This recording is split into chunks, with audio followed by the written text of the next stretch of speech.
Important point करते हैं। When appropriations are more than available profits then appropriations are made up to available profits in ratio of appropriations और claims ratio. मतलब कभी कभी appropriations जो है आपके अवेलेबल प्रॉफिट से ज़्यादा हो जाते हैं। जैसे आपके अवेलेबल प्रॉफिट है 5,000 और आपको इंटरेस्ट ऑन कैपिटल, सैलरी वगैरह ये आ गया आपका 10,000, 20,000, तो इस केस में क्या होगा, कितना मिलेगा? क्योंकि एप्रोप्रिएशन कभी भी अवेलेबल प्रॉफिट से ज़्यादा नहीं हो सकता, तो फिर किसको कितना मिलेगा? वो उनके क्लेम्स के रेशो में मिलेगा, रेशो ऑफ एप्रोप्रिएशन। तो ये एक इंपॉर्टेंट नोट है, आप लिख लीजिए। When appropriations are more than available profits then appropriations are made up to available profits in ratio of appropriations और क्लेम्स रेशो। इसको एक एग्जांपल से समझते हैं। क्वेश्चन का डाटा मैंने स्क्रीन पे बना दिया है। एक्स और वाई पार्टनर्स हैं, 3:2 रेशो में शेयर करते हैं profits. X non working partner है, कैपिटल कंट्रीब्यूट करता है 20 lakhs, जबकि वाई वर्किंग पार्टनर है। एक्स को इंटरेस्ट ऑन कैपिटल मिलेगा 8% पर एनम, जबकि वाई को 8,000 पर मंथ सैलरी मिलेगी। Net profit for the year कितना है आपका? 80,000 गिवन है। चलो इसको देखते हैं, इसका P&L एप्रोप्रिएशन बनाते हैं किस तरह से होगा। ठीक है, तो इंटरेस्ट ऑन कैपिटल एक्स को कितना इंटरेस्ट ऑन कैपिटल मिलना है? 20 लाख का 8% 1,60,000 और वाई को सैलरी मिलनी है 8,000 इन टोटल 96। तो टोटल क्लेम कितना हो गया इनका? 2,56,000। टोटल एप्रोप्रिएशंस कितने हो गए आपके? 2,56,000। जबकि अवेलेबल प्रॉफिट कितने हैं आपके पास में? 80,000। तो इस केस में अवेलेबल प्रॉफिट क्लेम के रेशो में बटेगा। तो क्लेम का रेशो क्या बनेगा? एक्स और वाई का क्लेम का रेशो 1,60,000 और 96,000। इसको छोटा कर लेते हैं, 3 0 से 3 0, इसको काटते हैं 424, 440 और काटते हैं 10 6 2 5। तो फाइनल रेशो क्या आ गया? 5:3। तो 5:3 में बटेगा ये 80,000। ठीक है, कैसे? अब देखते हैं। अब इसका P&L एप्रोप्रिएशन अकाउंट देखते हैं। Profit and loss appropriation. Net profit कितना है आपका? 80,000। तो इंटरेस्ट ऑन कैपिटल कितना मिलेगा एक्स को? इंटरेस्ट ऑन कैपिटल एक्स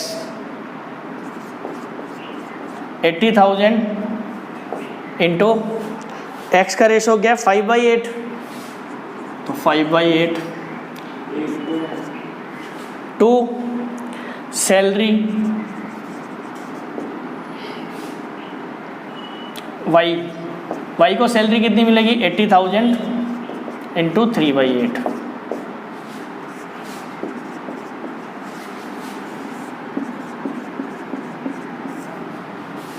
तो ये आ गया आपका 50,000 और ये आ गया आपका 30,000। ठीक है, तो ये क्लेम्स का रेशो समझ में आ गया होगा आपको कि जब कभी भी प्रॉफिट्स आपके अवेलेबल प्रॉफिट्स एप्रोप्रिएशन से ज़्यादा हो, तो एप्रोप्रिएशन अवेलेबल प्रॉफिट से ज़्यादा नहीं हो सकता कभी भी। पिछले वीडियो में हमने देखा था P&L एप्रोप्रिएशन से रिलेटेड जनरल एंट्रीज और P&L एप्रोप्रिएशन अकाउंट कैसे बनाते हैं, ये उसका फॉर्मेट था। हमने इसमें नेट प्रॉफिट इस पॉइंट को डिस्कस कर लिया था। Interest on drawings, interest on capital, partner, salary, commission, ये इनकी कैलकुलेशन का पार्ट रह गया था। अब इनका एक एक करके हम सबका अलग अलग कैलकुलेशन पार्ट देखेंगे। आज हम देखेंगे इंटरेस्ट ऑन ड्राइंग्स। आज हम नया टॉपिक स्टार्ट करने जा रहे हैं, इंटरेस्ट ऑन ड्राइंग्स। ड्राइंग्स दो प्रकार की होती है, drawings out of capital, drawings out of profit. Interest on drawings किस पे कैलकुलेट करते हैं? हमेशा आउट ऑफ प्रॉफिट्स पे कैलकुलेट करते हैं। आउट ऑफ कैपिटल पर इंटरेस्ट ऑन ड्राइंग्स चार्ज नहीं करेंगे। क्यों? क्योंकि drawings against out of capital में क्या होता है, ये जो कैपिटल पैसा लेके आया हुआ होता है वही विड्रॉ किया है इसने, तो एक्चुअल में तो कोई ड्राइंग है नहीं। इंटरेस्ट किस पे लगता है? जो आपने लोन लिया है, जो उधार लिया है, उस पे लगता है। इसमें क्या होता है, आउट ऑफ प्रॉफिट्स में जो एक्सपेक्टेड प्रॉफिट फ्यूचर में होने वाले हैं उसको इंटरेस्ट, सैलरी, जो भी उसको मिलने वाला है, सैलरी, बोनस, कमीशन, प्रॉफिट्स का जो शेयर है, उसके अगेंस्ट ये अभी विड्रॉ कर लेता है। तो इस पार्ट पे आपका क्या लगेगा? इंटरेस्ट ऑन ड्राइंग्स इस पे लगेगा अगर ड्राइंग्स आउट ऑफ प्रॉफिट है, तभी लगेगा। ये मैंने नीचे नोट में भी दे दिया है, interest is not charge on drawings made out of capital. ये आउट ऑफ कैपिटल अगर ड्राइंग्स होगी तो उस केस में इंटरेस्ट ऑन ड्राइंग्स चार्ज नहीं करेंगे। इंटरेस्ट ऑन ड्राइंग्स हमेशा किस पे लगता है? Drawings against out of profit. अगर इन दोनों में डिफरेंस देखें तो आउट ऑफ कैपिटल में कैपिटल अकाउंट डेबिट होता है, इसमें ड्राइंग्स डेबिट होता है। इससे कैपिटल रिड्यूस हो जाती है इससे कैपिटल पे कोई इफेक्ट नहीं पड़ता। ये इंटरेस्ट ऑन कैपिटल अलाउड, इस पर ना तो इंटरेस्ट ऑन कैपिटल इफेक्ट होता है, ना इंटरेस्ट ऑन ड्राइंग्स कैलकुलेट होता है। इस पर इंटरेस्ट ऑन ड्राइंग्स कैलकुलेट होता है। ये कैपिटल के अगेंस्ट ड्राइंग्स होती है, ये एक्सपेक्टेड प्रॉफिट के अगेंस्ट ड्राइंग्स होती है। अब हम करते हैं इंटरेस्ट ऑन ड्राइंग्स कैलकुलेशन करने के मेथड्स। तो दो तरह से ड्राइंग्स हो सकती हैं, रेगुलर ड्राइंग्स और इरेगुलर ड्राइंग्स। रेगुलर ड्राइंग्स के केस में कौन सा मेथड यूज़ कर सकते हैं हम? एवरेज पीरियड मेथड, ये शॉर्टकट मेथड है। और लेकिन इरेगुलर ड्राइंग्स के केस में ये शॉर्टकट मेथड यूज़ नहीं कर सकते। इरेगुलर ड्राइंग्स के केस में कौन सा मेथड यूज़ होगा आपका? सिंपल मेथड और प्रोडक्ट मेथड। इन दोनों में से कोई भी मेथड यूज़ कर सकते हैं। सिंपल मेथड नाम सिंपल है लेकिन इसमें टाइम ज़्यादा लगेगा आपको, टिपिकल है।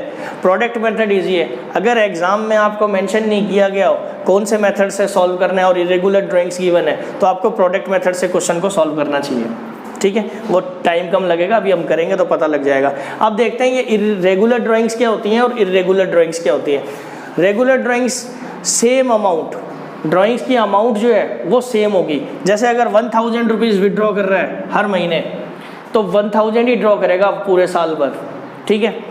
तो ये सेम अमाउंट होनी चाहिए। और सेकंड कंडीशन क्या है? Time interval between drawings is equal, यानी दो ड्राइंग्स के बीच में जो टाइम गैप है वो सेम होना चाहिए। जैसे अगर 1 जनवरी को निकाला 1000 तो फिर 1 फरवरी को 1000, फिर 1 मार्च को 1000। यहाँ पे देखिए, यहाँ पे टाइम गैप सेम है, जनवरी फरवरी मार्च, एक एक महीने का टाइम गैप है। अगर ये मैं डेट कर दूँ 4 फरवरी तो फिर ये अनइक्वल इंटरवल्स हो जाएंगे आपके, क्योंकि टाइम गैप अब सेम नहीं रहा, अमाउंट सेम है। तो इसको देखेंगे कैसे? क्वेश्चन करते टाइम आपको सबसे पहले क्या देखना है? सबसे पहला पॉइंट तो देखना है आपको कि अमाउंट सेम हो।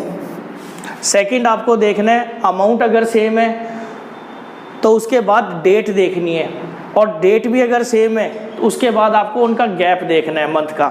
जैसे मान लो ये केस देखते हैं एक एग्जांपल से, जैसे 1 जनवरी 1000, 1 फरवरी 1000, 1 अप्रैल 1000। तो आपको देखने से ऐसा लगेगा अमाउंट तो सेम है और डेट भी सेम है, आप फटाक से लगा देंगे, ये गलत हो जाएगा आपका। आपको देखना चाहिए पहली कंडीशन पूरी हो गई, अमाउंट सेम है, पहली कंडीशन पूरी, अमाउंट सेम है। सेकंड कंडीशन डेट्स भी सेम है। अब थर्ड कंडीशन देखो, गैप, इसमें 1 मंथ का, इसमें 2 मंथ का, तो यहाँ कंडीशन फुलफिल नहीं हुई। ड्राइंग्स क्या आपकी रेगुलर नहीं है, इरेगुलर ड्राइंग्स हो गई, ठीक है। अगर इनमें से कोई भी एक कंडीशन पूरी नहीं होती, ये दोनों पूरी होनी जरूरी है तभी रेगुलर ड्राइंग्स होगी, अगर एक भी पूरी नहीं होती तो वो क्या मानी जाएगी? Irregular drawings. और इरेगुलर ड्राइंग्स होगी तो उसमें या तो सिंपल मेथड से आप कैलकुलेट करेंगे या प्रोडक्ट मेथड से। अब इस एग्जांपल की हेल्प से हम सिंपल मेथड और प्रोडक्ट मेथड दोनों से क्वेश्चन को सॉल्व करके देखेंगे, तो आपको ये भी मालूम चल जाएगा कि प्रोडक्ट मेथड से क्वेश्चन आसान है करना, ठीक है। आप देखते हैं, आपको क्वेश्चन दिया हुआ है, rate of interest on drawings दिया हुआ है 15% पर एनम, और ईयर एंड हो रहा है आपका 31 मार्च 2018 को। आपको डेट अमाउंट दी हुई है, डेट दी हुई है 1 मई 2017, 2000, 1 अगस्त 5000, 30 सितंबर 2000, 31 जनवरी 6000, 31 मार्च 2000।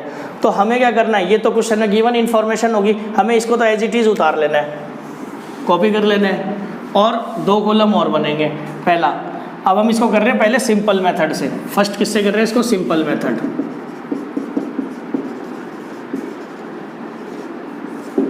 तो एक थर्ड कॉलम बनेगा मंथ्स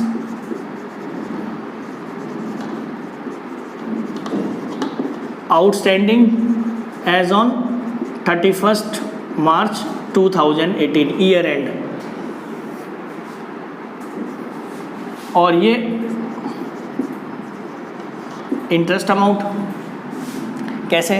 पीरियड आउटस्टैंडिंग चेक करेंगे, 1 मई से 31 मार्च 2018 तक कितना पीरियड है, कैलकुलेट कर लो आप, 11 महीने। अगस्त से कितने महीने बचे? 8 महीने। इसी तरह से 30 सितंबर से 6 महीने, जनवरी से 2 महीने, फरवरी मार्च, और 31 मार्च से 0। अब इंटरेस्ट की कैलकुलेशन, अमाउंट 2000, रेट आपको गिवन है 15%, इंटू पीरियड आउटस्टैंडिंग कितना 11/12। Next 5000 into 15% into 8/12, 2000 15% into 6/12, 6000 15% into 2/12। इसको भी डाल दिया मैंने जी 2000 इंटू 15/100 इंटू 0/12। तो 0 से मल्टीप्लाई होगा तो 0 ही आएगा, इसीलिए मैंने पहले वो किया था। तो ये इनकी वैल्यूज़ टोटल करके लिखी, तो टोटल कितना आ रहा है आपका 1075। तो सिंपल इंटरेस्ट में क्या आपको बार बार कैलकुलेट करना पड़ेगा और किसी भी स्टेप में गड़बड़ हो सकती है। एक तो टाइम लगेगा और दूसरा गड़बड़ होगी तो फिर आंसर गलत आएगा आपका। तो अगर क्वेश्चन में मेंशन नहीं हो स्पेशली सिंपल मेथड, तो आपको प्रोडक्ट मेथड से करना चाहिए। अब इसी क्वेश्चन को अगर प्रोडक्ट मेथड से करें तो क्या करेंगे, देखते हैं उसको। क्वेश्चन तो आपका सेम रहेगा, third column, first second third, ये इन तीनों में तो कोई चेंज होगा नहीं। इसमें एक एक्स्ट्रा कॉलम बनेगा प्रोडक्ट। प्रोडक्ट क्या होगा, column 2 into column 3 is equal to 4। तो ये आ गया आपका 2000 into 11 22,000, 40,000,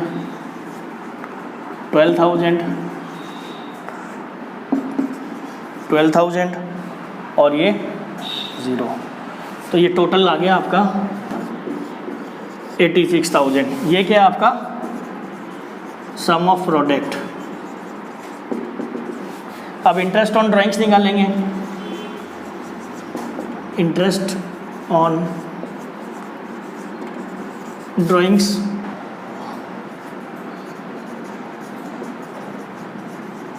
some of product into rate upon 100 into 1/12। यहाँ ध्यान रखना है, यहाँ पे 1/12 होगा, ठीक है, और ये एक ही बार में कैलकुलेट हो जाएगा। तो इसको अगर कैलकुलेशन देखें इसकी, तो 86,000 इंटू 15% इंटू 1/12 1075। ये भी सेम आ गया आपका।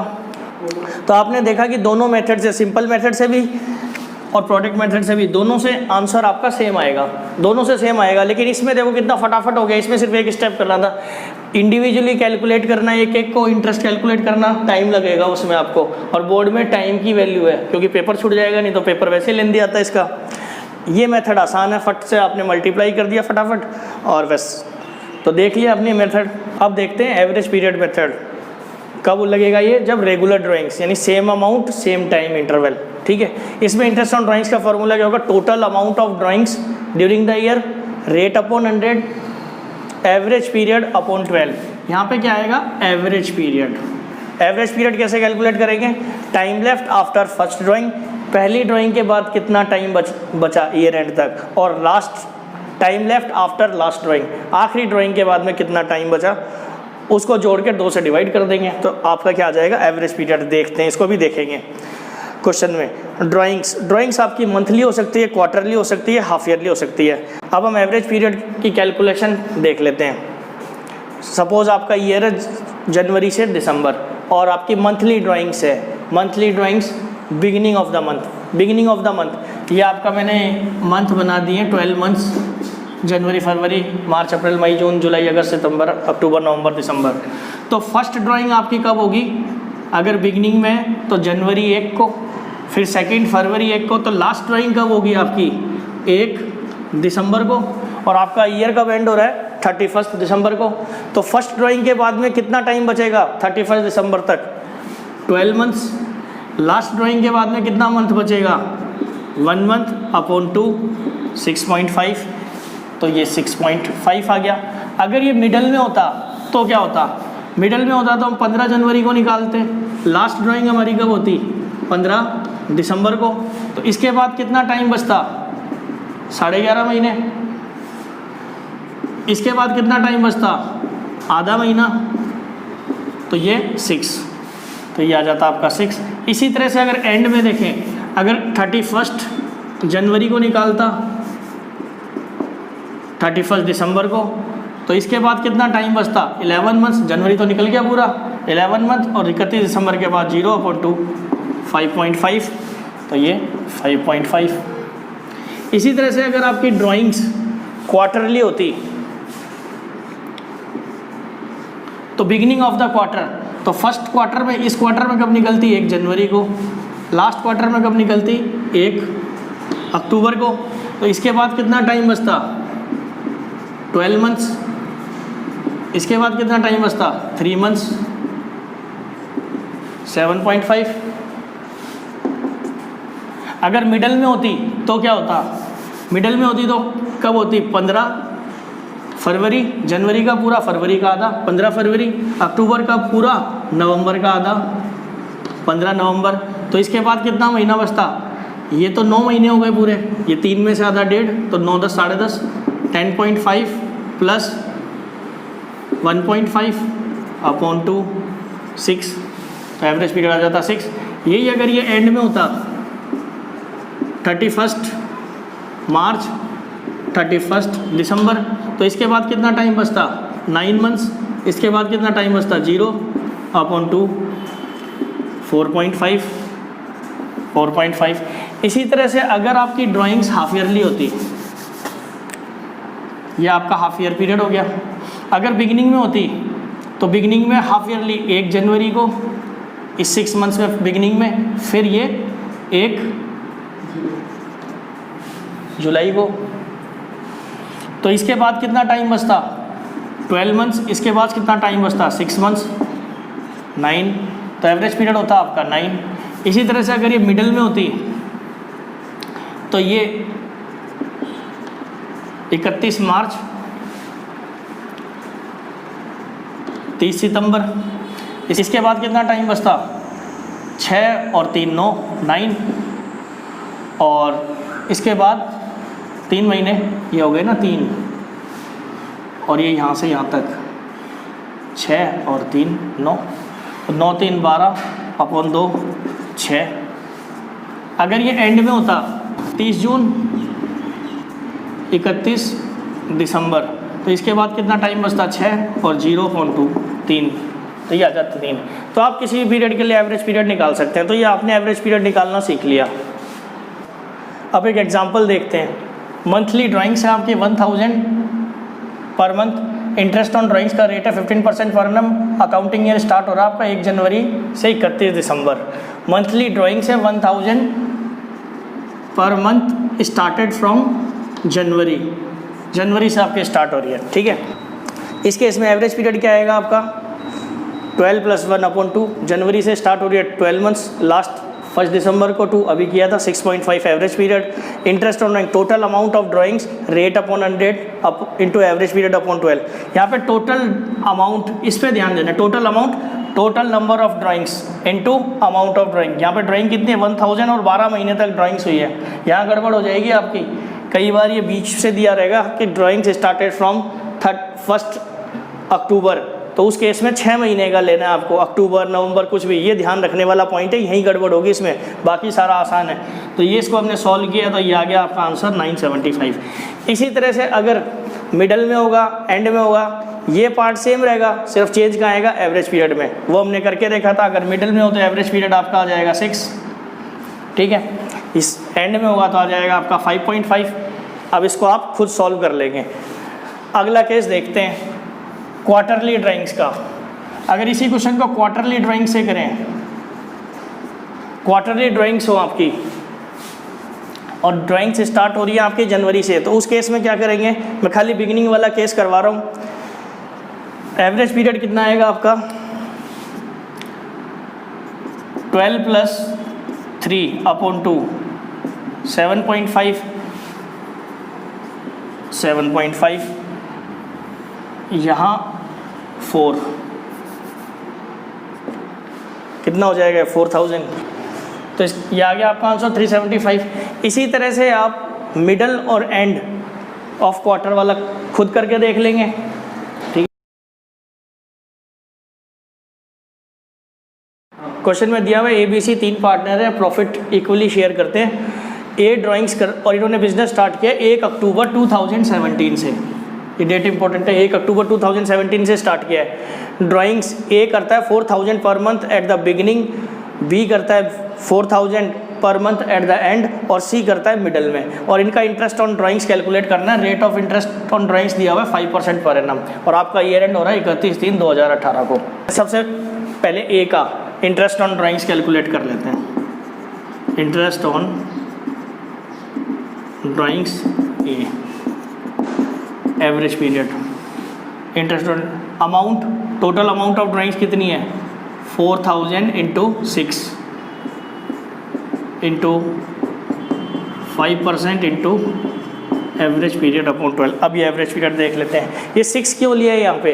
ड्राइंग्स आपकी कब से स्टार्ट हो रही है? अक्टूबर से। अक्टूबर से मार्च कितने महीने होंगे? 6 महीने।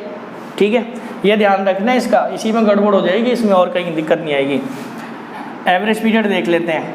तो बिगिनिंग में इसका तो 6 + 1/2 3.5, तो ये आ गया सॉल्व करके आपका 350। इसी तरह से आप बी और सी का खुद कर लेंगे।